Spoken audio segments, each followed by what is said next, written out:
Hello everyone, मैं हूं हीना और आप देख रहे हैं लीगल परसेप्शन। आज की वीडियो में हम आईपीसी के जो आगे के सेक्शंस हैं, क्योंकि 21 से लेके 33 तक तो हम पहले ही पढ़ चुके हैं, लेकिन आज की वीडियो में हम 34 से लेके 52A तक सभी को जो है वो कवर करने वाले हैं इस वीडियो में। और ये जो डेफिनेशंस हैं ये काफ़ी इंपॉर्टेंट है एग्ज़ाम के लिहाज से, इसलिए वीडियो के एंड तक बने रहिएगा। और अगर आप इस वीडियो लेक्चर की पीडीएफ लेना चाहते हैं तो आप फ्री में टेलीग्राम से ले सकते हैं, जिसका लिंक आपको डिस्क्रिप्शन में मिल जाएगा। और अगर आप इस चैनल पे नए हैं या अभी तक आपने इस चैनल को सब्सक्राइब नहीं किया है तो आप चैनल को सब्सक्राइब कर सकते हैं, क्योंकि आने वाली वीडियोज़ में जितने भी मेजर एक्ट हैं वो हम केस लॉ के साथ 1 बाय 1 जो है वो डिस्कस करेंगे। आज का टॉपिक आईपीसी की धारा 34 से लेके 52 तक जो हम पढ़ेंगे, ये भी डेफिनेशंस के बारे में ही बात करता है। क्योंकि अपनी पिछली वीडियो में हमने देखा था कि आईपीसी के सेक्शन 6 से लेके और 52A तक डेफिनेशंस दी गई हैं। पहले ही हम 21 से लेके 33 एक वीडियो में कवर कर चुके हैं, और इससे पहले सेक्शन 6 से लेके 20 तक हम एक अलग वीडियो में कवर कर चुके हैं। अब बचता है हमारे पास 34 से लेके 52A तक। तो आज शुरू करते हैं सेक्शन 34 से। देखिए सेक्शन 34 क्या कहता है। ये कहता है कि जब कोई व्यक्ति आपराधिक कार्य, मान लीजिए कोई आपराधिक कार्य है, कोई क्रिमिनल ऑफेंस है या क्रिमिनल एक्ट है, वो कई व्यक्तियों के द्वारा एक समान आशय यानी कॉमन इंटेंशन को अग्रसर करने के लिए किया जाता है, तो ऐसे व्यक्तियों में से हर एक व्यक्ति उस काम के लिए इसी तरह से दायित्वाधीन होगा मानो वो काम उसने अकेले ने किया है। एक कॉमन इंटेंशन सबसे मेन पॉइंट है इस सेक्शन का। अगर कोई भी ऑफेंस, कोई भी एक्ट, लेकिन वो क्रिमिनल एक्ट होना चाहिए और कॉमन इंटेंशन को अनुसरण में किया जाए, उसको फॉलो करते हुए किया जाए और कई व्यक्तियों द्वारा किया जाए, तो वहाँ हर व्यक्ति उस काम को करने के लिए उसी तरह से लायबल माना जाएगा मानो वो काम उसने अकेले ने किया है। अब हम इस धारा के कुछ ज़रूरी तत्व या शर्तें देख लेते हैं। सबसे पहला पॉइंट है कि एक क्रिमिनल एक्ट होना चाहिए। दूसरा, वो क्रिमिनल एक्ट एक या एक से ज़्यादा व्यक्तियों के द्वारा किया गया हो। तीसरा, वो आपराधिक कार्य यानी क्रिमिनल एक्ट ऐसे व्यक्तियों के द्वारा कॉमन इंटेंशन के अनुसरण में उसको अग्रसर करने के लिए किया गया हो। चौथा, ऐसे व्यक्ति के बीच सामान्य आशय के लिए पहले से ही निर्धारित योजना बना ली गई हो, यानी पहले से उन्होंने वो प्री प्लान्ड हो। और इसके बाद अपराध के सभी अभियुक्त का किसी न किसी तरह से उसमें शामिल होना ज़रूरी है। तो ये जो जितने भी हमने पॉइंट्स पढ़े हैं ये सब सेक्शन 34 की ज़रूरी शर्तें हैं। अगर हमसे सेक्शन 34 मतलब अगर हमें इजीली पढ़ना है तो हम इन पॉइंट के ज़रिए पढ़ सकते हैं। एक एक पॉइंट जो है वो यहाँ पे सिंपल वर्ड्स में आपको मिलेगा। वैसे मैं बता दूँ, कॉमन इंटेंशन जो सेक्शन 34 हमें बताता है, एग्ज़ाम के लिहाज से मोस्ट इम्पॉर्टेंट सेक्शन है। और अगर हम देखें एग्ज़ाम में तो इस पर एक लॉन्ग क्वेश्चन भी आता है, चाहे आप LLM के स्टूडेंट हो, LLB के स्टूडेंट हो, तो कॉमन इंटेंशन पे जब एक क्वेश्चन आता है तो हमें इस पर सारे के सारे केस लॉ लिखने पड़ते हैं। इसलिए हम उस पर एक अलग से सेपरेट वीडियो बनाएंगे सेक्शन 34 पर। उसमें जितने भी इसके केस लॉ हैं वो सब मैं डिस्कस करूँगी एक एक करके। इसके बाद आता है सेक्शन नंबर 35। क्या कहता है कि जब कोई कार्य इस कारण आपराधिक है, इस कारण क्रिमिनल है, इसलिए क्रिमिनल माना जाता है क्योंकि वो आपराधिक ज्ञान या आशय से किया गया है। अब देखिए, जब कोई आपराधिक कार्य कई व्यक्तियों द्वारा किया जाता है तो उन व्यक्तियों में से हर एक व्यक्ति जो ऐसे ज्ञान या आशय से उस काम को करता है, वो उस काम के लिए उसी तरह से लायबल होगा, दायित्व के अधीन होगा मानो वो काम उसने इस आशय या ज्ञान से अकेले किया है। तो यहाँ पे भी कई सारे व्यक्ति हैं और उस काम को वो आपराधिक आशय से करते हैं, आपराधिक ज्ञान से भी करते हैं, उनके पास नॉलेज भी है, इंटेंशन भी है, और वो सब के सब अगर मान लीजिए करते हैं तो उनमें से भी हर एक व्यक्ति इसी तरह से लायबल होगा मानो वो काम जो है उन्होंने उसी आशय, उसी इंटेंशन और उसी नॉलेज से उनमें से हर एक ने अकेले किया है। अब हम इसे एक केस के माध्यम से समझेंगे। केस का नाम है आदम अली तालुकदार। इस मामले में ए और बी ने सी को इतना पीटा कि वो मर गया। अब यहाँ पे ए जो था वो उसका मर्डर करना चाहता था, उसकी हत्या करना चाहता था, और ये भी जानता था कि उसके इस काम से उसकी डेथ हो जाएगी। लेकिन जो बी है वो केवल उसे चोट पहुँचाना चाहता था। उसे तो इस बात का पता ही नहीं था कि उसके काम से सी की डेथ हो जाएगी। अब या उसे शारीरिक चोट आएगी जिससे उसकी डेथ हो सकती है। अब इस मामले में ए को माना जाएगा मर्डर का दोषी, हत्या का दोषी, और बी को माना जाएगा गंभीर चोट का दोषी, क्योंकि वो सिर्फ क्या चाहता था, उसका इंटेंशन क्या थी, उसे चोट पहुंचाने की, और ए की इंटेंशन थी उसका मर्डर करने की। तो इसी तरह से जो सेक्शन 35 है वो हमें यही बताता है कि जो जिस इंटेंशन, जिस नॉलेज से काम करता है, जो क्रिमिनल एक्ट करता है, उसे उतनी ही सज़ा मिलेगी और उतना ही वो लायबल होगा उसके हिसाब से। इसके बाद आता है सेक्शन 36 यानी धारा 36।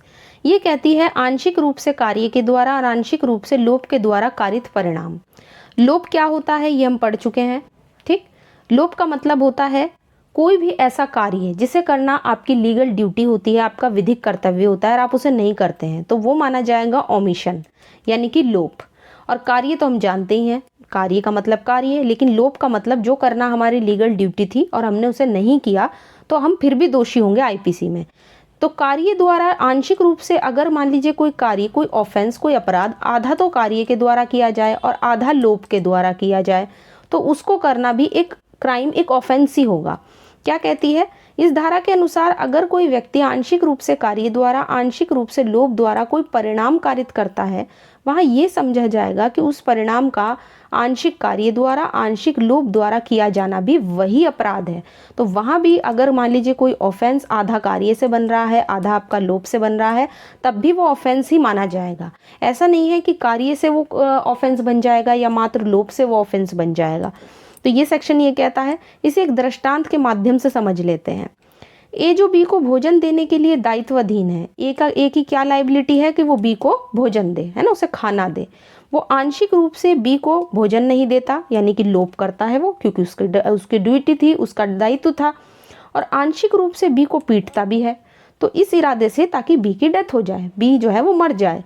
तो यहाँ ए ने क्या किया है, ए ने मर्डर का ऑफेंस किया है, ठीक, उसने मर्डर किया है, उसका हत्या की है। तो यहाँ पे ए जो है वो हत्या का दोषी है।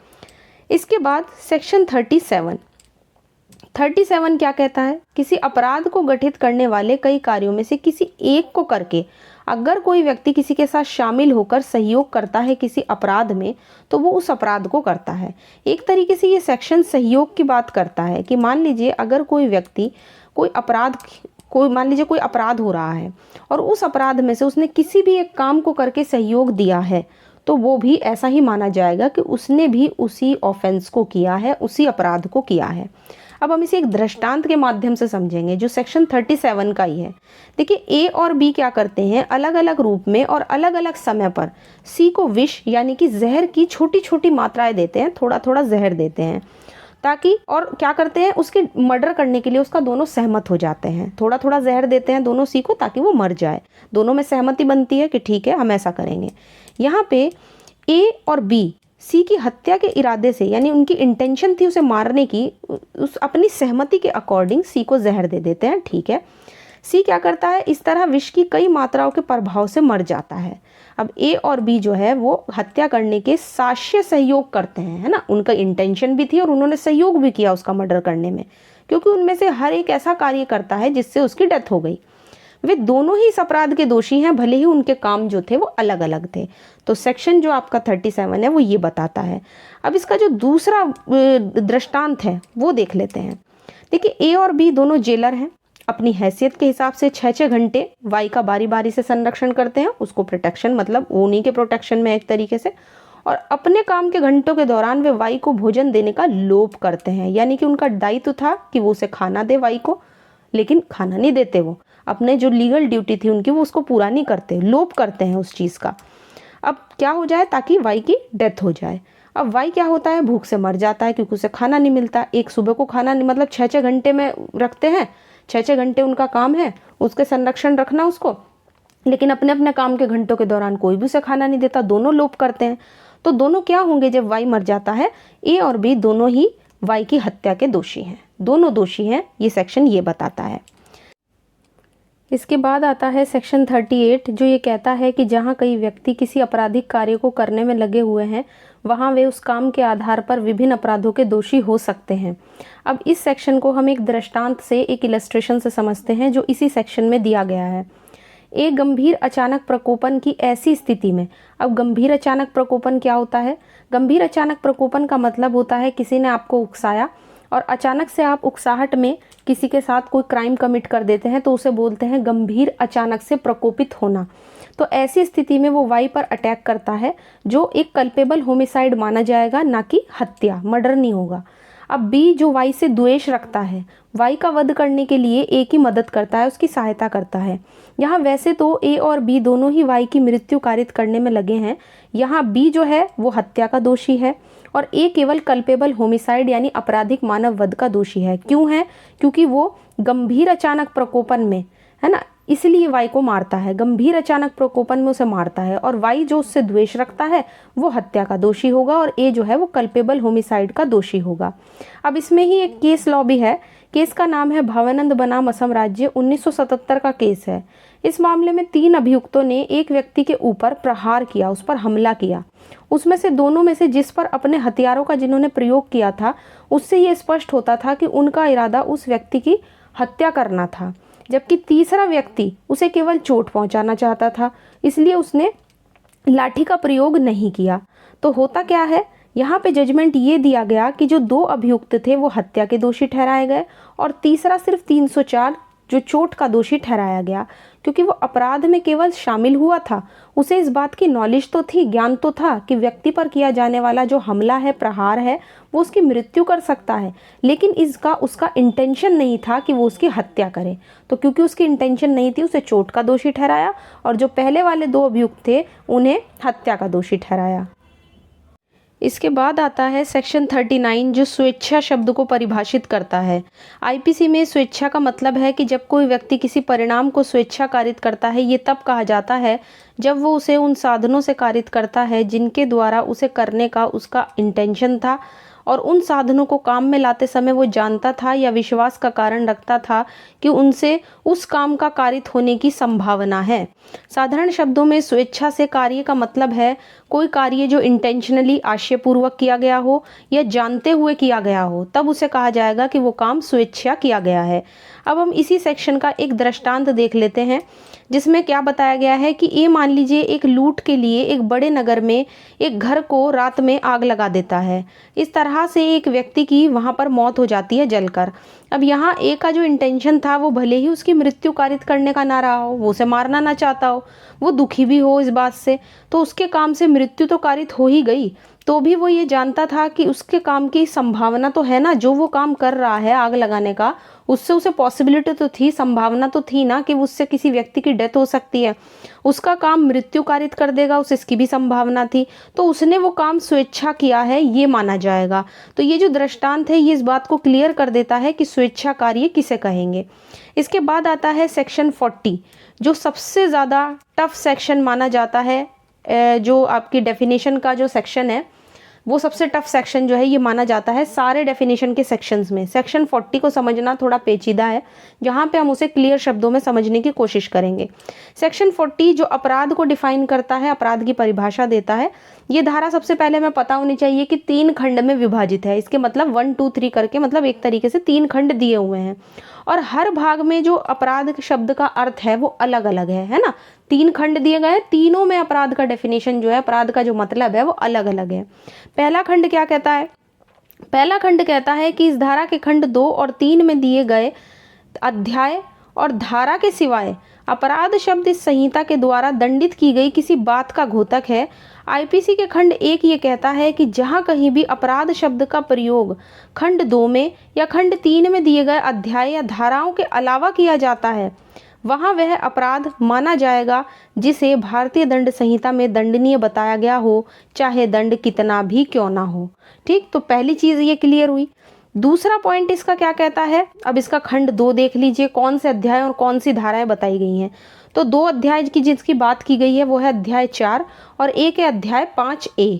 ठीक, अध्याय 4 ये और अध्याय 5A, सिर्फ यही 2 ऐसे अध्याय हैं जिनका जिक्र सेक्शन 40 में किया गया है। इसके अलावा ये इतने सारे जो सेक्शंस दिए गए हैं इनमें जो ऑफेंस की डेफिनेशंस दी गई हैं ये हमें ध्यान रखना है। और अपराध शब्द आईपीसी के अधीन या तो किसी विशेष विधि या किसी स्थानीय विधि के अधीन दंडनीय बात का घोतक है, दूसरा खंड ये बताता है। इसके बाद अगर हम इसे साधारण शब्दों में समझें तो ये खंड क्या कहता है कि ऊपर दिए गए जो दोनों अध्याय और सारी धाराएं हैं उनके अंतर्गत जहाँ कहीं भी अपराध शब्द आता है वहाँ उसका मतलब ये लगाया जाएगा जो इस संहिता या किसी विशेष विधि या किसी स्थानीय विधि में दंडनीय बताया है, चाहे कितना भी दंड क्यों ना लिखा गया हो। ठीक, तो ये चीज़ क्लियर हुई। यहाँ पे स्पेशल और लोकल लॉ की बात की गई है। इसके बाद आता है खंड 3। खंड 3 क्या कहता है कि जितने भी सेक्शंस दिए गए हैं, जहाँ इन सेक्शंस में अपराध का शब्द का प्रयोग हुआ है, वहाँ अपराध का मतलब क्या होगा कि जिसे किसी विशेष या स्थानीय विधि में दंडनीय बनाया गया हो और उनमें दिया गया दंड या तो 6 महीने तक का हो या 6 महीने से ज़्यादा का हो। तो तीनों खंड अगर हम देखें अलग अलग डिफाइन किया गया है अपराध को, लेकिन साधारण शब्दों में ये क्या कहता है? साधारण शब्दों में जो संहिता की धारा 40 का जो खंड 3 है, उसमें जितने भी सेक्शंस दिए गए हैं, अपराध शब्द का वहाँ वही अर्थ निकलेगा जिन्हें किसी विशेष विधि, स्थानीय विधि में पनिशेबल, दंडनीय बताया गया हो और जिनमें दंड या तो 6 महीने हो या 6 महीने से ज़्यादा का हो। इस तरह से आईपीसी की धारा 40 के खंड 3 में जो भी सेक्शंस दिए गए हैं वो उन धाराओं से संहिता का कोई मतलब नहीं है, बल्कि इन धाराओं में अपराध का मतलब समझा जाएगा जिसे किसी विशेष विधि या स्थानीय विधि में अपराध बताया गया है, जबकि दंड 6 महीने या उससे ज़्यादा का है। तो इस तरह से आईपीसी का जो सेक्शन 40 है उसके तीनों खंड हैं और 3 खंड अलग अलग बात करते हैं, लेकिन डिफाइन करते हैं अपराध को ही। तीनों अपराध की अलग अलग डेफिनेशन देते हैं। इसके बाद एक सिंपल सा सेक्शन 41 जो डिफाइन करता है विशेष विधि को, स्पेशल लॉ को। ये क्या कहता है कि विशेष विधि का मतलब उस विधि से है जो किसी विशिष्ट विषय को लागू होती है। उदाहरण के लिए रेलवे एक्ट है, अफीम एक्ट है, पशु अत्याचार अधिनियम है। ये कुछ स्पेशल एक्ट हैं जो किसी विशिष्ट विषय के लिए बनाए गए हैं। तो यहाँ पे आईपीसी में विशेष विधि का मतलब इन्हीं से लगाया गया है। सेक्शन 42 स्थानीय विधि को डिफाइन करता है, यानी लोकल लॉ को, और इसके अनुसार स्थानीय विधि वो विधि है जो भारत के किसी विशिष्ट भाग के लिए, किसी स्पेशल एरिया के लिए बनाई जाती है। जैसे कि कोई विधि अगर किसी स्थान विशेष के लिए बनाई जाती है या उससे संबंधित होती है तो वो स्थानीय विधि मानी जाएगी। इसके बाद आता है सेक्शन नंबर 43 जो अवैध शब्द को डिफाइन करता है, और इसके अनुसार कोई भी बात आईपीसी में अवैध शब्द उस बात का घोतक है जो या तो क्राइम हो, अपराध हो, विधि द्वारा जो निषिद्ध हो यानी जिसे करने से मना किया हो विधि में, या जो सिविल कार्यवाही के लिए आधार उत्पन्न करती हो। इस तरह से कोई व्यक्ति किसी बात को करने के लिए वैध रूप से आबद्ध तब कहा जाता है जब वो किसी बात का लोप करना उसके लिए अवैध होता है। तो इस तरीके से सेक्शन 43 इल्लीगल को डिफाइन करता है, अवैध को डिफाइन करता है। नेक्स्ट सेक्शन 44 जो क्षति को डिफाइन करता है, यानी डैमेज को डिफाइन करता है। इसके अकॉर्डिंग ये शब्द किसी भी प्रकार की अपहानि यानी कि नुकसान का घोतक है जो किसी व्यक्ति के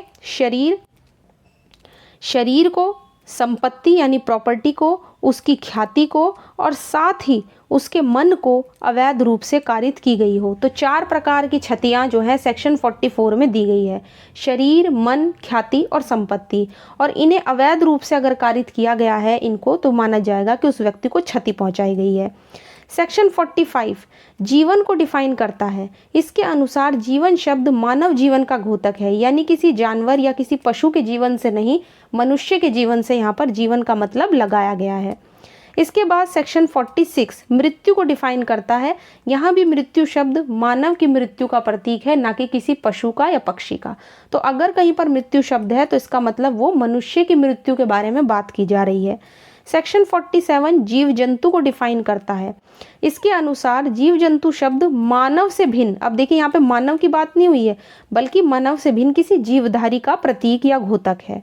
इसके बाद आता है सेक्शन 48 जो जलयान को डिफाइन करता है। इसके अनुसार जलयान शब्द किसी ऐसी चीज़ का प्रतीक या घोतक है जो मानव या प्रॉपर्टी को जल के द्वारा पानी के रास्ते से किसी एक स्थान से दूसरे स्थान पर ले जाने के लिए बनाई गई हो। सेक्शन 49 यानी धारा 49 वर्ष या महीने को परिभाषित करती है, जिसके अनुसार ये समझा जाएगा कि वर्ष या महीने की गणना ब्रिटिश कैलेंडर के अनुकूल की जानी है, ना तो हिंदी कैलेंडर ना अंग्रेजी कैलेंडर, ब्रिटिश कैलेंडर से यहाँ पर इसका मतलब लगाया गया है। इसके बाद सेक्शन 50 यानी धारा 50 क्या बताता है? सेक्शन 50 धारा को परिभाषित करती है, जिसके अनुसार आईपीसी के किसी भी चैप्टर के उन भागों को एक बात का घोतक है जो उसके किनारे पर संख्या के रूप में दर्ज हो। तो बस संख्या के रूप में अगर किसी चैप्टर के कोने पर कुछ लिखा हुआ हो ऐसे करके तो वो सेक्शन का प्रतीक है।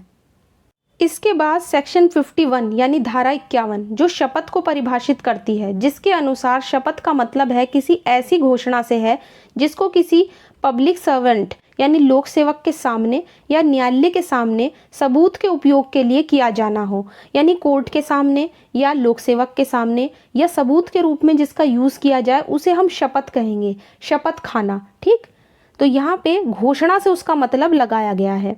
इसके बाद आता है सेक्शन 52, सद्भावपूर्वक यानी गुड फेथ को परिभाषित करती है, जिसके अकॉर्डिंग कोई बात सद्भावपूर्वक की गई या विश्वास की गई तब नहीं कही जाएगी जब वो सम्यक सतर्कता या ध्यान के बिना की गई हो। तो गुड फेथ में दो बातें आती हैं, एक तो वो सम्यक सतर्कता के साथ की गई हो और दूसरा ध्यान से की गई हो। अगर इन दोनों बातों का अभाव है तो कोई भी बात गुड फेथ से या सद्भावपूर्वक की गई है नहीं कही जाएगी। इसके बाद केस है इसमें सुक्रू कविराज बनाम एम्परर, 1887 का केस है। काफ़ी इंपॉर्टेंट केस है, सद्भावपूर्वक में ही आता है। इस मामले में कविराज नाम का एक चिकित्सक था जिसका ज्ञान और अनुभव पर आधारित था, यानी उसके पास जो नॉलेज थी वो उसकी प्रैक्टिस पर, उसके अनुभव, उसके एक्सपीरियंस पर बेस्ड थी। उसने आंतरिक बवासीर के लिए एक व्यक्ति का ऑपरेशन किया और साधारण चाकू का प्रयोग किया, जिससे व्यक्ति की मृत्यु बहुत ज़्यादा खून बहने के कारण, रक्त बहने के कारण हो गई। कोर्ट ने जजमेंट दिया कि उसने गुड फेथ से काम नहीं किया था, भले ही उसने इस तरह के अनेक ऑपरेशन अनेक अवसरों पर किए हों, उसने यहाँ पर सद्भावपूर्वक कार्य नहीं किया था और उसको दोषी ठहराया गया। इसके बाद सबसे लास्ट सेक्शन आता है 52A, जो आश्रय या संश्रय को डिफाइन करता है। इसके अकॉर्डिंग जो सेक्शन 157 और 130 जिसमें आश्रय की बात की गई है, उसके सिवाय जहाँ भी आश्रय शब्द का प्रयोग किया गया है किसी व्यक्ति की पत्नी या पति के द्वारा दिया गया हो, वहाँ पे मतलब इन दोनों सेक्शन में अगर आश्रय एक पत्नी ने पति को दिया हो या पति ने पत्नी को दिया हो, उसको छोड़कर अगर कहीं भी आश्रय वर्ड का यूज़ हुआ है तो इसमें क्या क्या आएगा, किसी व्यक्ति को सहारा यानी आश्रय देना, उसे भोजन देना, पेय यानी पीने की चीज़ देना, धन देना, वस्त्र, आयुध यानी गोला बारूद, कपड़े या आदि कोई साधनों से लगाया जाएगा जिससे किसी व्यक्ति की सहायता उसे पकड़ने से बचाने के लिए की जाए। तो ये सारी चीज़ें अगर हम किसी को उपलब्ध कराते हैं तो वो हमारा आश्रय के अंदर आएगा और ये धारा 1942 में जोड़ी गई थी। अब इससे रिलेटेड एक केस है, केस का नाम है तमिलनाडु राज्य बनाम नलिनी, 1898 का केस है, 1998 का सॉरी। इस मामले में न्यायालय ने कहा कि पत्नी को अपने पति को आश्रय देने के लिए केवल इस आधार पर ही अभियोजित नहीं किया जाएगा कि वो अपने पति के साथ उसी घर में निवास करती है। तो इस तरह से हमने आज की वीडियो में सेक्शन 52A तक जितनी भी डेफिनेशंस थी वो सब हम कवर कर चुके हैं। पिछली जो 2 वीडियोस थी उसमें मैंने आपको बताई है कि एक वीडियो में मैंने 6 से लेके 20 तक और दूसरी वीडियो में 21 से लेके 33 तक जो डेफिनेशंस थी वो कवर की हैं, और आज की वीडियो में हमने 34 से लेके और 52A तक जो डेफिनेशंस थी वो कवर की हैं। इस तरह से हमारा ये चैप्टर कंप्लीट होता है जो डेफिनेशंस का है। काफ़ी बड़ा चैप्टर था, 3 पार्ट में मुझे अलग अलग करके इसको कवर करना पड़ा। आज की वीडियो की अगर आप PDF लेना चाहते हैं तो आप टेलीग्राम से फ्री में ले सकते हैं, जिसका लिंक आपको डिस्क्रिप्शन में मिल जाएगा। और अगर वीडियो आपको पसंद आया है तो वीडियो को लाइक कीजिए, ज़्यादा से ज़्यादा शेयर कीजिए, और चैनल को अगर आपने अभी तक सब्सक्राइब नहीं किया है तो आप चैनल को सब्सक्राइब कर सकते हैं, क्योंकि आने वाली वीडियोज़ में जितने भी मेजर एक्ट हैं वो सब हम केस लॉ के साथ 1 बाय 1 जो है वो डिस्कस करेंगे।